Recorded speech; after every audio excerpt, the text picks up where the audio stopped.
नमस्कार जी। कहते हैं अगर आप 4 धाम की यात्रा पे निकलते हैं और अगर आप पुरी में स्थित जगन्नाथ मंदिर के दर्शन नहीं करते हैं तो आपकी 4 धाम की यात्रा सफल नहीं होगी, क्योंकि पुराणों के अनुसार ये सबसे पवित्र धाम माना जाता है। और तो और ये जगन्नाथ मंदिर फेमस है अपनी रथ यात्रा के लिए और लाखों श्रद्धालु देश विदेश से इस मंदिर के दर्शन करने आते रहते हैं। और तो और इस मंदिर की बनावट से लेके हर एक चीज रहस्यमयी है, जो कि आज के जमाने के साइंटिस्ट भी इस पहेली को सुलझाने में असफल हो चुके हैं। और इसी रोचक और रहस्य के कारण ये मंदिर अन्य मंदिरों से बिल्कुल अलग है। तो चलिए फिर भारत के राज्य उड़ीसा में स्थित अपनी संस्कृति और परंपरा और रहस्यों से भरपूर इस महान मंदिर के बारे में चर्चा करते हैं। तो सबसे पहला रहस्य ही है इस मंदिर का निर्माण आखिर हुआ कैसे। तो ऐसा माना जाता है कि ये मंदिर आज से लगभग 1000-2000 साल पहले बना होगा और पौराणिक कथाओं के अनुसार राजा इंद्रयुमन ने इस मंदिर का निर्माण करवाया था। और ऐसा कहा जाता है कि राजा इंद्रयुमन के सपने में भगवान जगन्नाथ ने स्वयं दर्शन दिए थे और उन्होंने कहा था कि एक बहुत बड़ा लकड़ी का टुकड़ा द्वारिका से बहते हुए समुद्र के रास्ते पुरी की तरफ आ रहा है और उस बड़ी सी लकड़ी को समुद्र से लेके आओ और फिर उस लकड़ी से मूर्ति का निर्माण करो। और ये सपना देखकर राजा अपने गुरु से ये बात कहते हैं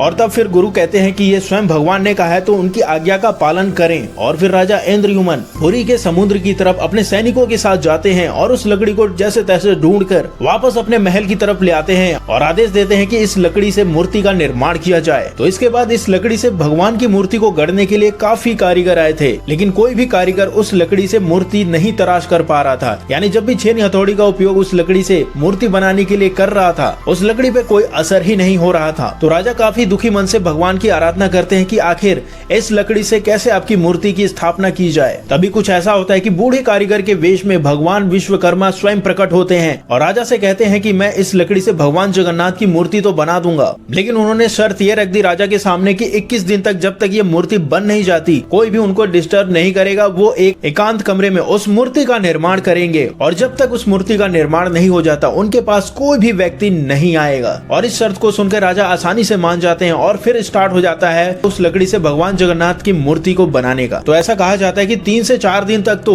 लोगों को आरी छेनी हथौड़ी की आवाज तो आती है, लेकिन इसी बीच राजा की जब पत्नी जिनका नाम गुड़ीचा था वो उस बंद कमरे के समीप पहुंची तो उनको आवाज नहीं आ रही थी। तो रानी को आशंका हुई कि कहीं कारीगर मर तो नहीं गए और रानी दौड़ी दौड़ी ये बात राजा को बताने गई। तो जब राजा ने भी ये बात सुनी तो वो भी काफी आश्चर्यचकित हुए। तो तभी राजा भी सभी शर्तों और चेतावनियों को दरकिनार करते हुए उस बंद कमरे को खोलने पहुंच गए। और जैसा ही वो कमरा खुला वहाँ पर कोई भी नहीं था। वहाँ पे थी तो बस 3 अधूरी मूर्तियाँ जिनका पूर्ण तरीके से निर्माण नहीं हुआ था, क्योंकि शर्त के अनुसार 21 दिन बाद वो दरवाजा खोलना था, लेकिन वो दरवाजा राजा ने 4 से 5 दिन के बाद ही खोल दिया था। और जब उन मूर्तियों को देखा गया तो भगवान नील माधव और उनके छोटे भाई भगवान बाल भट्ट के छोटे छोटे हाथ बने थे, लेकिन उनके पैर नहीं बने हुए थे, जबकि देवी सुभद्रा के हाथ पांव भी नहीं बनाए गए थे। और ऐसा देखकर राजा समझ गए कि अब वो बूढ़ा कारीगर कभी वापस नहीं आएगा। और फिर राजा ने भगवान की इच्छा मानकर इस अधूरी बनी हुई मूर्तियों को ही स्थापित कर दिया और तब से लेकर आज तक इन्हीं 3 भगवानों की पूजा अर्चना होती है। तो ये एक ऐसी रोचक कहानी है इस मंदिर की स्थापना की, जो कि अन्य मंदिरों से काफी अलग है। और दूसरा रहस्य इस मंदिर की ऊंचाई से लेकर है। ये मंदिर लगभग 60 से 65 मीटर तक ऊंचा है और इतने ऊंचे होने के बावजूद भी इस मंदिर को इस तरीके से डिजाइन किया गया है कि जो इसकी परछाई है वो बिल्कुल भी नीचे नहीं पड़ती है। क्योंकि आपने देखा जरूर होगा, भले कितनी भी ऊंची इमारत क्यों न बना ले,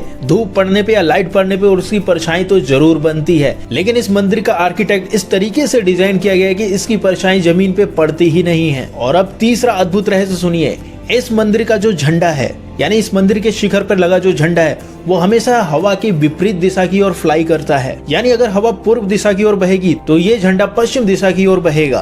और इसके पीछे के साइंस को आज के जो साइंटिस्ट है वो समझ ही नहीं पाए आखिर ऐसा क्यों होता है। और अब बात करते हैं चौथे रिवाज या कहें रहस्य की। वो ये है कि इस मंदिर पर लगा जो ये झंडा है ये हर दिन चेंज किया जाता है, क्योंकि ऐसा माना जाता है कि अगर ये झंडा हर दिन नहीं बदला जाएगा तो ये मंदिर लगभग 18 साल के लिए बंद हो जाएगा। और डेली इस झंडे को बदलने की जो ये परंपरा है लगभग 1800 साल पुरानी ये परंपरा है। और 5वां सबसे अद्भुत रहस्य ये है कि इस मंदिर के ऊपर से कोई भी पक्षी नहीं उड़ता है और तो और कोई प्लेन भी इस मंदिर के ऊपर से फ्लाई नहीं कर सकती है। और भगवान में आस्था रखने वालों का ये भी मानना है कि राज्य सरकार ने नहीं लेकिन परमात्मा ने इस क्षेत्र को नो फ्लाइंग जोन घोषित कर रखा है। यानी हैरानी की बात है कि कोई भी पक्षी इस मंदिर के ऊपर से नहीं उड़ता है। और अब बात करते हैं मंदिर के शिखर पर लगा एक चक्र है जिसे सुदर्शन चक्र के नाम से जाना जाता है। और मंदिर पर लगा ये चक्र लगभग 20 फुट तक ऊंचा है और इसका जो वजन है वो लगभग 2 टन से भी ज्यादा हो सकता है। और इस चक्र से जुड़ी खास बात यह है कि अगर आप शहर के किसी भी हिस्से से इस चक्र को देखते हैं, यानी आप मंदिर के किसी भी हिस्से में खड़े हो जाएं, आपको ऐसा लगेगा कि ये चक्र आपकी तरफ घूम रहा है। तो किसी भी मंदिर में प्रवेश करने के लिए बिना प्रवेश द्वार के हम अंदर घुस ही नहीं सकते हैं। तो इसी तरीके से जगन्नाथ मंदिर में जाने के लिए 4 द्वार बने हुए हैं, लेकिन जो मुख्य द्वार है जिसमें से श्रद्धालु प्रवेश करते हैं उसे सिंह द्वारम कहा जाता है। और जब तक श्रद्धालु सिंह द्वारम से मंदिर में प्रवेश करते हैं तब तक तो उन्हें समुद्र की लहरों की आवाज